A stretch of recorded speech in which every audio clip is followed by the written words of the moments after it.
Hello everybody, मैं नितेंद्र राजपूत स्वागत करता हूं आपका हमारे यूट्यूब चैनल स्पोकन इंग्लिश 365 पर। आज हम लेकर आए हैं आपके लिए क्वेश्चन पेपर डिस्कशन सीरीज़ में क्लास 8 का सोशल साइंस का question paper. So let's begin, चलिए शुरू करते हैं। सबसे पहले आपको बताना चाहेंगे सेक्शन 1 होगा, मतलब पार्ट 1 होगा। इसमें इस तरह के क्वेश्चन आएंगे ऑब्जेक्टिव बेस्ड। इनमें से देखिए, पहला question, which one of the following is a human made resource. इसमें से कौन सा है जो ह्यूमन मेड रिसोर्स है? Medicine to treat cancer, spring water, tropical cancer. तो इसका सही आंसर होगा medicine to treat cancer.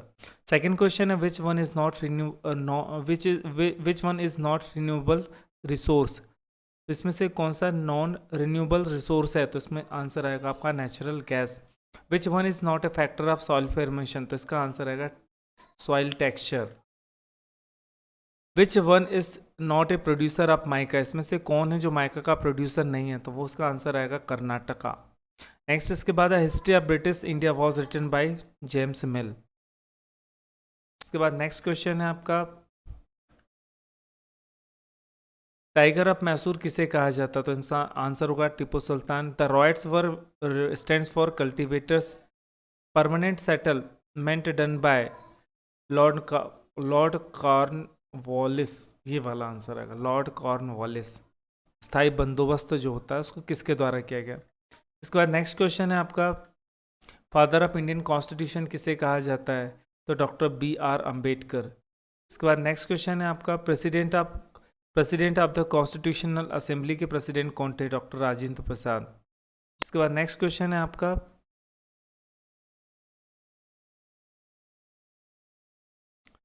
Each question 3 marks, मतलब हर क्वेश्चन के 3 मार्क्स होंगे। तो देखिए किस तरह का क्वेश्चन आते हैं 3 मार्क्स वाले। What are the 3 objective of a secular state. Secular जो स्टेट होती है उसके क्या ऑब्जेक्टिव होते हैं? तो सबसे सेकुलर का मतलब जो ऐसा देश, या स्टेट का मतलब होता है देश से। यहाँ पे जो स्टेट वर्ड यूज़ किया गया वो देश के लिए। किन देश को सेकुलर देश कहते हैं?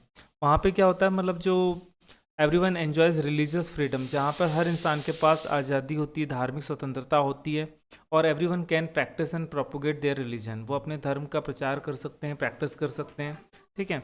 State does not follow any particular religion. जो स्टेट होता है, देश होता है, उसका कोई अपना रिलीजन नहीं होता है।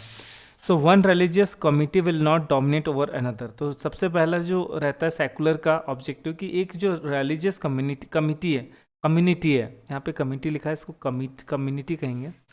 One religious community will not dominate over other, मतलब एक धर्म के लोग दूसरे धर्म के ऊपर डोमिनेट नहीं करेंगे। सेकेंड होता है, some members of the same community will not dominate over the other members of the same community, मतलब एक ही धर्म के, एक ही कम्युनिटी के मेंबर उसी कम्युनिटी के दूसरे मेंबर पर डोमिनेट नहीं करेंगे। State does not enforce any particular religion. जो देश होता है वो कोई पर्टिकुलर धर्म मानने के लिए आपको फोर्स नहीं करेगा, या एनफोर्स नहीं करेगा, लागू नहीं करेगा कोई धर्म एक खास, यही धर्म मानना है सबको। इसके बाद नेक्स्ट क्वेश्चन है आपका, how the Mahalwari system differ from the permanent settlement. तो देखिए महालवरी सिस्टम क्या होता है, कि Mahalwari system revenue was revised periodically. इसमें जो रेवेन्यू था वो बार बार रिवाइज होता था इसमें, जबकि जो परमानेंट सेटलमेंट होता है revenue was fixed. Revenue paid by peasant. इसमें जो महावरी सिस्टम था, इसमें जो रेवेन्यू है वो कौन पे करता था? पीजेंट करते थे, या ग्रुप ऑफ विलेज करते थे, जिससे महाल कहते थे। ग्रुप ऑफ जो मतलब बहुत सारे विलेज को मिलाकर ऐसा एक बना दिया जाता था ग्रुप, जिसे हम महाल कहते थे। और ये जो रेवेन्यू था ये कलेक्ट करता था हेडमैन गांव का। जबकि जो परमानेंट सेटलमेंट होता था उसमें revenue was fixed, paid by peasant, किसान पे करता था, कलेक्टेड बाय जमींदार, और जमींदार कलेक्ट करता था। चलिए नेक्स्ट, इसके बाद जो क्वेश्चन है, why are human resource important. Human resource क्यों इंपॉर्टेंट है, ये हमारा क्वेश्चन है। तो देखिए ह्यूमन रिसोर्स ही तो होता है, ह्यूमन ही होता है जो दूसरे रिसोर्स का यूज़ करके आगे बढ़ाता है समाज को, सोसाइटी को। So people can make best use of nature to create more resources, मतलब इंसान क्या कर सकता है कि रिसोर्स का यूज़ करके और अच्छे रिसोर्स बना सकता है। वैन दे हैव नॉलेज, जब उनके पास क्या, when they have knowledge, skill and technology. मानव संसाधन क्यों पूर्ण है, मतलब इंपॉर्टेंट है, इसका तो हमने आंसर कर लिया। नेक्स्ट क्वेश्चन है, why petroleum is referred as black gold. So this is because when crude oil is extracted it is black. जब पेट्रोल का जो क्रूड ऑयल जिससे पेट्रोल फिल्टर करते हैं वो निकलता है तो काला होता है, that's why it is called black gold. Black, it is a black in colour, it is compare to gold. इसको मतलब गोल्ड क्यों कहा जाता है? देखिए सबसे पहला, because when the crude oil is extracted, जब क्रूड ऑयल को निकालते हैं it is black in colour, it is compare to gold due to valuable property and its worth, इसकी जो वर्थ होती, वैल्यू होती, बहुत ज़्यादा होती, इसलिए इसको गोल्ड से कंपेयर किया गया। It's a lot of components have commercial value, इसके जो दूसरे कंपोनेंट जो इसमें से निकलते हैं उनकी बहुत अच्छी कमर्शियल वैल्यू होती है। नेक्स्ट इसके बाद है how many types of resources there, ये 5 मार्क्स के क्वेश्चंस होंगे आपके।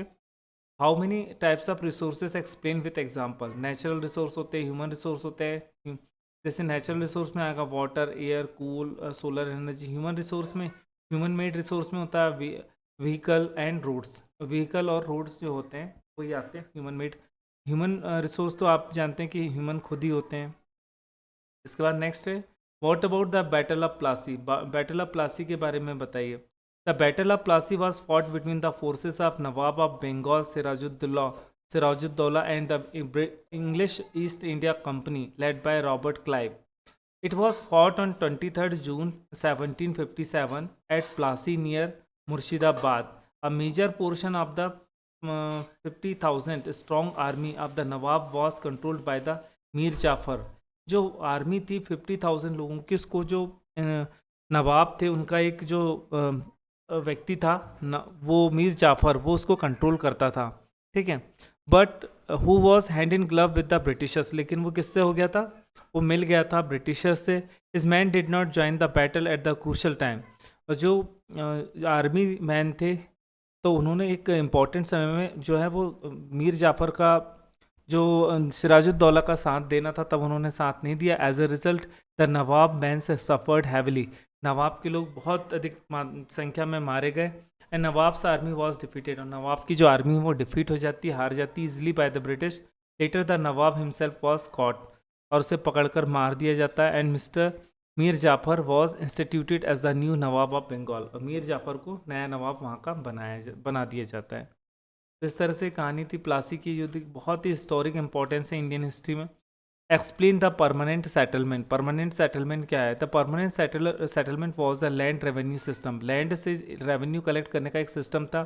इट वॉज इंट्रोड्यूस, ये पहली बार लागू किया 1793 में by the East India Company. It's a main feature were by the terms of settlement the rajas and talukas were recognise as zamindar, इसमें जो राजा होते थे, तालुकार होते थे, उनको अब जमींदार कहा जाने लगा। They were asked to collect rent, उनको कहा जाता था रेंट कलेक्ट करना, मतलब किसानों से कर कलेक्ट करना, एंड पे रेवेन्यू टू द कंपनी, और फिर उनको कहा जाता था कंपनी को आपको टैक्स देना है। Revenue demand was permanently fixed, वो हमेशा के लिए फिक्स हो जाती थी, चाहे आपकी फसल हो चाहे ना हो, किसान को उतना टैक्स देना ही होता था। The revenue that had been fixed was so high that the zamindars found it difficult to pay, मतलब जो किसान थे, जो राजा जमींदार बन गए थे, वो उनको लगता था कि किसानों से ये कलेक्ट करना बहुत मुश्किल है। दोज हु फेल्ड टू पे द रेवेन्यू लॉस देयर जमींदारी, और जो कर नहीं पा रहे थे उनकी जमींदारी वहाँ से खत्म हो गई थी।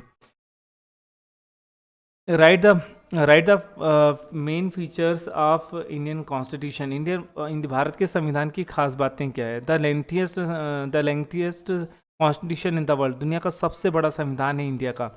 It is a written constitution, but मतलब सम कहीं और कंट्री जो होती हैं वहाँ पे क्या, there constitution is not written, but Indian constitution is written drawn from the different source. India का जो कॉन्स्टिट्यूशन है उसमें जो बहुत सारी चीज़ें हैं वो बाहर से लाई गई हैं।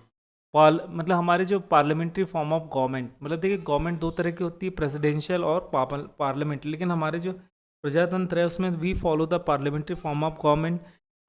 इंडिपेंडेंट जुडिशरी सिस्टम, हमारी जो न्यायपालिका है वो इंडिपेंडेंट है, वो अपने मतलब खुद का डिसीजन ले सकती है, उस पर गवर्नमेंट अपना फोर्स नहीं कर सकती ये आपको यही करना है, ठीक है। डायरेक्टिव प्रिंसिपल्स, मतलब देश के विकास के लिए कुछ गाइडलाइंस दी गई हैं डायरेक्टिव प्रिंसिपल्स में। हमारा जो संविधान एक रिजिड भी है, कठोर भी है और फ्लेक्सिबल भी है। रूल ऑफ लॉ, यहाँ पर कोई बड़ा नहीं होता, सबसे बड़ा होता है लॉ। डिवीज़न ऑफ पावर, हमारे यहाँ पे जो क्या होता है कि जो डिवीज़न पावर का डिवीज़न होता है, एक जो पावर है सेंटर के पास होता है, एक पावर जो स्टेट के पास, मतलब हमारे यहाँ पावर जो है वो डिवाइड है हमारे संविधान में, कॉन्स्टिट्यूशन में। इसके बाद इसके बाद आपको यहाँ पर कुछ पिक्चर्स, मतलब map, show these places on the political map of India. Political map of India में ये प्लेस आपको बताना है। सबसे पहला प्लेस है आपका मुंबई। देखिए मुंबई कहाँ दिख रहा है आपको, ये देखिए मुंबई दिख रहा है, ये मध्य प्रदेश है, MP, ये देखिए मुंबई है। तो सेकंड आपका जो ऑप्शन है,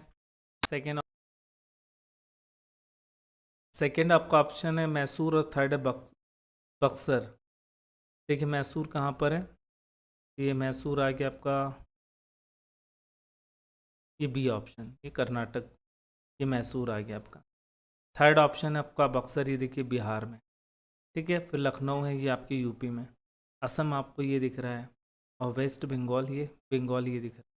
तो इस तरह से आपको मैप फिलिंग, सबसे पहले तो आपको स्टेट की प्रैक्टिस करनी है तभी आप फिल कर पाएंगे। सो ये था हमारा क्लास 8th का पीरियोडिक टेस्ट 1 का question paper. I hope you will come out with the flying colours. आप अच्छे नंबर से पास होंगे। Best of luck, good day, good luck.